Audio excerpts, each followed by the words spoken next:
Mummy के helicopter सुन लो ध्यान से। 5वां चैप्टर विज्ञान का 10वीं क्लास का जय विक्रम। चलिए बेटा बच्चा 10वीं का बच्चा 10वीं का विज्ञान चैप्टर 5 का क्वेश्चन है कि हमारे अमाश में अम्ल की क्या भूमिका है। हमारे अमाश में अम्ल की क्या भूमिका है। तो भैया हमारे अमाश में अम्ल की निम्नलिखित भूमिका है। पहली भूमिका यह है कि यह अमाश में अम्ल माध्यम उत्पन्न करता है जो पेप्सिन एंजाइम की क्रियाशीलता के लिए आवश्यक है। तो भैया जो अम्ल है ना, अम्ल हमारे अमाश के अंदर अम्लता उत्पन्न करता है।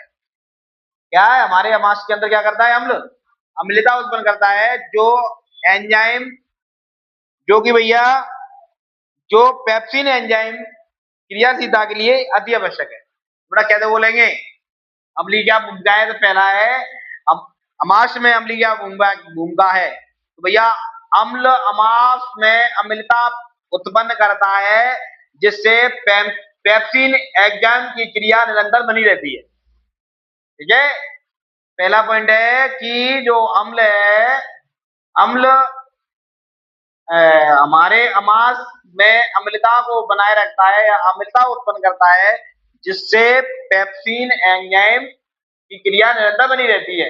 पहला पॉइंट। दूसरा पॉइंट है बेटा आपका, यह भोजन की उपस्थिति में जीवाणुओं को नष्ट करता है। जब अपन भोजन खाते हैं, भोजन के साथ कंकड़ मिट्टी भी चली जाती है, छोटे छोटे कण, तो अम्ल क्या करता है, उनको नष्ट कर देता है। इससे क्या है अपन जिससे आप लोग बीमार नहीं होते, रोग वगैरह उत्पन्न नहीं होते। ठीक है, तो भैया ये भोजन में उपस्थित बैक्टीरिया जीवाणुओं को नष्ट करता है। कौन, अम्ल। फिर है भैया तुम्हारा यह अध पचे भोजन का किण्वन नहीं होने देता। जो आधे बचा भोजन है ना, उसको उसका किण्वन नहीं होने देता। कौन, अम्ल। मतलब आधे बचे भोजन का किण्वन का मतलब ये होता है कि उसको भैया जैसे किण्वन का मतलब किण्वन तुम्हारी बॉडी में हुआ तो आप बीमार पड़ जाओगे। आधा पचा भोजन का किण्वन नहीं होने देता, मतलब जो भोजन तुम्हारा आधा पचा है आधा पचा नहीं है, अगर उसमें किण्वन उत्पन्न हुआ तो आप बीमार पड़ जाओगे। तो इसलिए इससे अम्ल तुम्हारी रक्षा करता है। और भैया लास्ट है इसका पॉइंट, यह अमाश में इमल्सीकरण में भी आवश्यक होता है। तो ये अमाश ये बसा के इमल्सीकरण में भी आवश्यक होता है। 4 पॉइंट है। पहला पॉइंट क्या है, क्वेश्चन है आपका हमारे अमाश में अम्ल की क्या भूमिका है। तो हमारे अमाश में अम्ल की निम्नलिखित भूमिका है।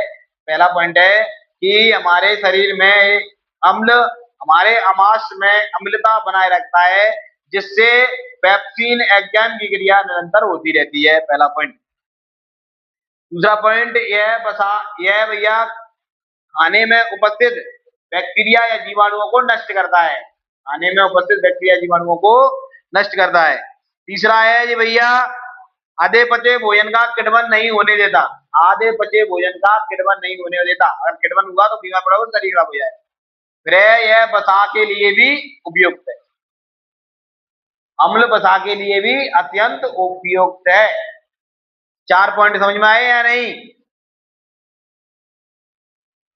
ठीक है भाई, हमारे अमाश में अम्ल की क्या भूमिका है। हमारे अमाश में अम्ल की निम्नलिखित भूमिका है। पहली भूमिका है कि भैया अम्ल अमाश में अम्लता बनाए रखता है या अम्लता उत्पन्न करता है जिससे भाई पेप्सिन एंजाइम की क्रिया निरंतर बनी रहती है।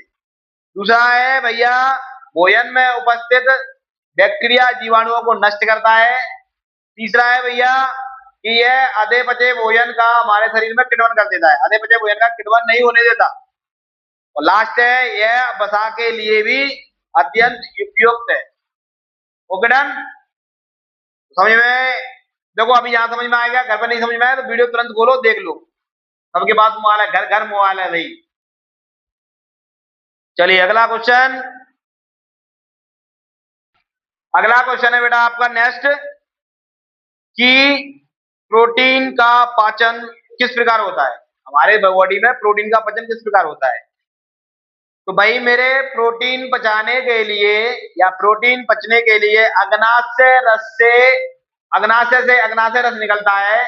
अग्नाशय से अग्नाशय रस निकलता है, अग्नाशय से अग्नाशय रस निकलता है। इस रस में एक प्रोटीन पाया जाता है, इस रस में एक प्रोटीन एंजाइम पाया जाता है, उसका नाम है ट्रिप्सिन एंजाइम। ट्रिप्सिन एंजाइम के ही कारण हमारे शरीर में प्रोटीन का पाचन होता है। क्वेश्चन बोलना है, प्रोटीन का पाचन कैसे होता है? तो भैया प्रोटीन का पाचन अग्नाशय से अग्नाशय रस निकलता है, जिसमें एक इस रस में एक प्रोटीन एंजाइम पाया जाता है, उसका नाम है ट्रिप्सिन एंजाइम। ट्रिप्सिन एंजाइम के ही कारण हमारे शरीर में प्रोटीन का पाचन होता है। Okay done. तो भाई क्वेश्चन है कि प्रोटीन का पाचन बताइएगा, या प्रोटीन पाचन किस प्रकार होता है? तो भाई हमारे शरीर में या प्रोटीन का पाचन किस प्रकार होता है? तो अग्नाशय से अग्नाशय रस निकलता है, इसमें एक प्रोटीन एंजाइम पाया जाता है, उसका नाम है trypsin enzyme.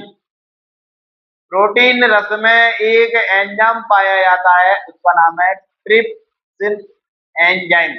Trypsin enzyme protein, हमारे शरीर में प्रोटीन बनाने का कार्य करता है, प्रोटीन सिंपल।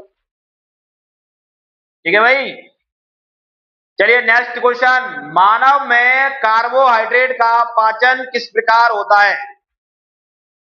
मानव में कार्बोहाइड्रेट का पाचन किस प्रकार होता है? तो भैया लाल ग्रंथि से लाल रस या लाल एंजाइम पाया जाता है या एंजाइम निकलता है। यह एंजाइम या यह ग्रंथि एक कार्बोहाइड्रेट के एक जटिल अणु को सरल अणु में कन्वर्ट कर देता है या बदल देता है। ठीक है, जब कार्बोहाइड्रेट का पाचन मुंह में नहीं हो पाता तो कार्बोहाइड्रेट का पाचन क्षुद्रांत की दीवारों पर पाए जाने वाला, क्षुद्रांत की दीवारों की ग्रंथियों पर पाए जाने वाला आंत्र रस में, आंत्र रस में इसका पाचन होता है संपूर्ण किसका? कार्बोहाइड्रेट का। एक बार और समझा रहा हूं, कार्बोहाइड्रेट का मानव शरीर में कार्बोहाइड्रेट का पाचन किस प्रकार होता है? तो भैया मानव शरीर में कार्बोहाइड्रेट का पाचन किस प्रकार होता है? लाल ग्रंथि बॉडी में पाई जाती है, लाल ग्रंथि से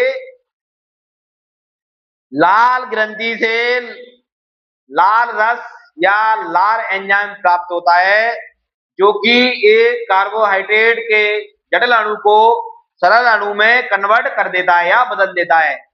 जब कार्बोहाइड्रेट का पाचन मुंह में नहीं हो पाता तो भाई कार्बोहाइड्रेट का मुंह में नहीं हो पाता, क्षुद्रांत की दीवारों पर पाए जाने वाला आंत्र रस में इसका संपूर्ण तरीके से पाचन हो जाता है। तो भाई 3 क्वेश्चन समझाए। पहला क्वेश्चन, हमारे शरीर में अमाशय की क्या भूमिका है? दूसरा क्वेश्चन, मानव में प्रोटीन का पाचन कैसे होता है? तीसरा क्वेश्चन, मानव में कार्बोहाइड्रेट का पाचन कैसे होता है? और भाई लास्ट क्वेश्चन, मानव शरीर में वसा का पाचन कैसे होता है? ये और बता देना है। समझाए? 3 ही बहुत है, 3 ही बहुत है। ठीक है भाई, चल भाई। हाँ भाई, सामाजिक विज्ञान क्लास 10th का चैप्टर थर्ड स्टार्ट हुआ। चल, थर्ड का पहला क्वेश्चन है कि भाई जल किस प्रकार नवीनीकरण योग्य संसाधन है? जल किस प्रकार नवीनीकरण योग्य संसाधन है? मतलब नवीनीकरण का मतलब हो कभी खत्म ना हो, निम्न तक चले। तो भैया निम्नलिखित कारणों से जल नवीनीकरण संसाधन है। पहला है कि जल का बार बार उपयोग किया जाता है, जल का उपयोग बार बार करते हैं अपन, एक बार करते हैं दिन में, क्या बार करते हैं जल का उपयोग? क्या बार करता है दिन में? एक 24 घंटे में कितनी बार जल का उपयोग करता है? गिना नहीं है तू? 10-15 बार गिन के आना कल, मेरे को बताना। ठीक है, ठीक है। तो जल के नवीनीकरण संसाधन निम्नलिखित है। पहला, जल का उपयोग बार बार किया जाता है, जल को शुद्ध करके उसका उपयोग पुनः दोबारा से किया जाता है। जैसे कि मान के चलो जल अगर रखा है कई दिनों का, तो उसका भैया अब कई सारी प्रतिक्रिया शुद्ध करके नतीजे कर लो। फिर है भैया जल चक्रीय वर्षा। जल चक्रीय, जल चक्र द्वारा वर्षा द्वारा प्राप्त जल का भाप बनना, नदियों का बहना, भूमिगत होना, फिर सागरों में बाष्पित होकर वर्षा के रूप में बरसना। तो नमीनीकरण का मतलब होता है निरंतर चलता ही रहता है जल। तो भैया जैसे कि नदियों द्वारा सागर में, वहां में सागर में, सागर तो जानते होगे सब लोग, देखा है कि नहीं ना सागर, समुद्र बोलते हैं उसको, तूने देखा है? ठीक है। तो भैया जल किस प्रकार नवीनीकरण योग्य संसाधन है? तो जल निम्न कारण से नवीनीकरण संसाधन है। जल का उपयोग बार बार किया जाता है, जल को शुद्ध कर कर संशोधन कर पुनः उपयोग में लाया जा सकता है। जल जल एक चक्र द्वारा, जैसे कि नदी का पानी समुद्र में मिल जाना, फिर भाप बनकर बारिश बारिश में जाकर पहुंच जाना, भाप बनकर बादलों में पहुंच जाना, फिर बरसना, तो एक चक्र हो गया। ठीक है, इस कारण से जल नवीनी योग्य संसाधन, जल नवीनीकरण योग्य संसाधन है। नवीनीकरण का मतलब निरंतर चलता रहता है, वो टिकता नहीं है कहीं पे। पिया फिर तुमने, फिर पिया फिर तुमने, फिर पिया फिर तुमने, तो भैया निरंतर चलता रहता है। ठीक है, जल नवीनीकरण योग्य संसाधन है। क्यों? क्योंकि जल का बार बार उपयोग करते हैं। क्या बार पीता है दिन में? 10 बार तो पीता तो होगा जल। ठीक है, और इसका संशोधन कर कर पुनः उपयोग में लाया जा सकता है। जल का चक्रीकरण, जल का चक्रीकरण यानी कि नदियों का पानी कहाँ पहुंचना, समुद्र में पहुंचकर भाप में बदलकर बादलों में पहुंचकर फिर उसका धरती पे बरसना, तो इस तरह से जल नवीनीकरण योग्य संसाधन है। समझ में आया भाई? अधिक जानकारी के देखिए YouTube चैनल सत्साइड कोचिंग, ये वाला फोटो लगा हुआ है। ठीक है भाई, क्या नाम है तेरा? मद्रास पता है? ठीक है। जल दुर्बलता किसे कहते हैं? जल दुर्बलता, पहले मेरे बताओ दुर्बल क्या होता है? दुर्बल है, दुर्बल। प्रबल, रामजादी, शक्तिशाली। भगवान में क्या करिए लगी।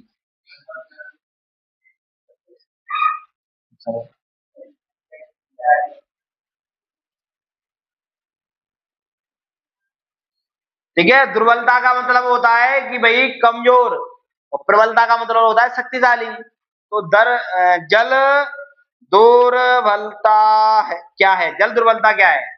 तो भाई जल नवीनीकरण योग्य संसाधन होने के कारण भी कभी कभी जल की कमी महसूस होती है, जो कि एग्जाम्पल के लिए आप देख सकते हैं कॉलोनियों में भी जाकर टैंकर की लाइन लगी रहती है, बर्तनों की लाइन लगी रहती है, फिर भी जल की पूर्ति नहीं हो पा रही है ना। तो इस कारण से जल दुर्बल कहलाता है। ठीक है, जल दुर्बल क्या है कि भाई जल नवीनीकरण योग्य संसाधन होने के कारण भी जल की कमी महसूस होती है। ठीक है, जल की कमी का होना ही जल की दुर्बलता कहलाता है। नवीनीकरण योग्य संसाधन मतलब, नवीनीकरण मतलब चलने वाला भी संसाधन है, फिर भी जल की कमी हो रही है, जल की कमी को ही जल दुर्बलता कहते हैं। भाई समझ में आया? नहीं आया? जल दुर्बलता का मुख्य कारण क्या है? जल दुर्बलता का मुख्य कारण क्या है? तो जल दुर्बलता का मुख्य कारण निम्नलिखित है। जल का अतिशोषण, मतलब कि घर में बोर है, हमारे पापा का बोर है, हम करेंगे होगा लगाया बटन ट्यूं चल रहा है, पानी फैल रहा है, बोलेगा दूसरा इंसान भाई पानी पकड़ रहा है, पापा ने करवा हुआ है, ऐसे ही फैले वो। तो ये क्या है? जल का अतिशोषण हो रहा है। जल का अतिशोषण होने के कारण जल दुर्बलता बढ़ेगी। जल दुर्बलता के कारण क्या है? जल दुर्बलता के निम्नलिखित कारण है। पहला, जल का अतिशोषण हो रहा है। ठीक है, जल को ज्यादा मत बगड़ाओ। दूसरा है अनुचित प्रबंध, मतलब कि कोई प्रबंध नहीं है जल का। जैसे कि मान के चलो तुम्हारा पानी बरसता है, तो पानी बरसने के बाद छसपे से पानी निकलता है, वो नलियों में बह के चला जाता पता नहीं कहाँ, वही पानी को इकट्ठा करो फिर तुम सिंचाई करो उसकी, तो उसकी क्या है? जल दुर्बलता कम होगी। तो कारण पहले क्या है? पहला कारण है जल का अतिशोषण, दूसरा कारण है अनुचित प्रबंध, कोई प्रबंध नहीं है, तीसरा कारण है समाज के विभिन्न भागों में जल का असमान वितरण। समाज के विभिन्न भागों में, समाज की विभिन्न भागों में खूब बगर पानी यहाँ बगर रहा हूँ, वहां बगर रहा है, यहाँ बगर रहा है, तो जल का अतिशोषण होगा। अभी नल चालू हो गए, जल जल धन योजना, जल घर घर योजना, तो भैया घर घर आपको नल लगे हुए हैं, किसी का नल चालू है तो बगरी रहा है, वो पूरी पूरी तो भरिया चल रहा है, पूरी तो चल रही जाए, बगरी जाए, बगरी जाए। कोई समझदार होता है वो बंद कर देता है, और कोई भाई ढीठ हुआ ऐसे ही वगैरह हो जा, तो टंकी कद्दा बंद बंद ऊपर ऐसे बोल देते हैं, हाँ, नल कद्दा बंद वहां पे ऐसे ही पक रहे हो, तो ये गलत है ना। इस कारण से क्या है, जल दुर्बलता बढ़ रही है, सिंपल। औषधीकरण का नगरीकरण होना और जल प्रदूषित होना, भैया इस कारण से जल दुर्बलता बढ़ती है। 4-5 पॉइंट है, याद कर लेना, याद हो गया। ओके डन, 3 क्वेश्चन करवा दिए। पहला, जल किस प्रकार नवीनीकरण योग्य संसाधन है, तो आपको पता है। जल दुर्बलता क्या है वो भी आपको पता है। जल दुर्बलता के कारण क्या है वो भी आपको पता है, ठीक है। लास्ट क्वेश्चन है चौथा, कि बहुउद्देशीय परियोजना के लाभ बताओ। बहुउद्देशीय परियोजना के लाभ बताओ। जल की कमी वाले क्षेत्र तथा अधिक से अधिक लोगों को पीने का पानी मिल जाता है। जल की कमी वाले क्षेत्रों तथा अधिक से अधिक लोगों को पीने का पानी मिल जाता है। जल की उपलब्धता के कारण जल की कमी वाले क्षेत्रों में फसल उगाई जाती है। देखो, बहुउद्देशीय परियोजना क्या है, बहुउद्देशीय परियोजना जो सरकार द्वारा चलाई गई परियोजना है, ये बहुउद्देशीय परियोजना। तो इस परियोजना के तहत जो इंसान, जो जो कॉलोनी या जो समाज पानी के लिए तरस रहा है, उसे क्या मिल जाता है इस योजना के तहत, पानी मिल जाता है पीने के लिए। दूसरा है, जहां पर सिंचाई हो रही है, जहां पर फसल हो रही है, वहां पर सिंचाई का कोई साधन नहीं है, तो इस योजना के तहत वहां पर जाकर सिंचाई के लिए पानी मिल जाता है। यही होती है बहुउद्देशीय परियोजना। बहुउद्देशीय परियोजना किसे कहते हैं, बहुउद्देशीय परियोजना सरकार द्वारा चलाई गई परियोजना है। इसके तहत पीने के लिए पानी मिलता है किसी भी समाज को, कौन सी भी हो जात। दूसरा है कि भाई पीने के लिए पानी मिलता है। दूसरा है सिंचाई के लिए भी पानी मिलता है, कोई फसल है जहां पर सिंचाई के साधन नहीं है, तो इस योजना के तहत पानी मिलेगा। समझ में आए भाई, 4 क्वेश्चन। पहला, जल किस प्रकार नवीनीकरण योग्य है, तो भैया जल निम्नलिखित कारण से नवीनीकरण योग्य है। पहला है, जल का बार बार उपयोग किया जाता है, जल का संशोधन करके उसका पुनः उपयोग किया जाता है। दूसरा है, जल चक्रीय। जल चक्रीय ऐसा है कि भैया नदियों, पानी घर से निकला, घर से नदियों में गया, नदियों से पानी सागर में पहुंचा, समुद्र में पहुंचा, समुद्र में भाप बनकर बादल में पहुंचा, फिर आगे जमीनों में बरसा, फिर ऐसे ही हुआ, निरंतर पे चला गया। तो इस कारण से ये नवीनीकरण संसाधन है जल। फिर मैंने बताया, जल दुर्बलता किसे कहते हैं, जल नवीनीकरण योग्य संसाधन है, फिर भी जल की कमी होना ही जल दुर्बलता कहलाता है। जल की अत्यधिक कमी होना ही जल दुर्बलता कहलाता है।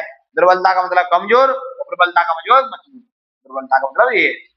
अब बोलेगा दुर्बलता के कारण क्या है, तो जल का अति शोषण होना, जल का प्रबंध ना होना, समाज में जगह जगह जल करना, जल को दूषित कर देना। अब जल का दूषित रहता है, जल को गंदा कर दिया, क्या उसको पानी पिएगा फिर कोई नहीं पिएगा, ये गंदा है मैं नहीं पीऊंगा ना, ऐसा होता है। और फिर है भैया, मैंने बताया था बहु परियोजना किसे कहते हैं। बहु परियोजना सरकार द्वारा चलाई गई परियोजना है। इसके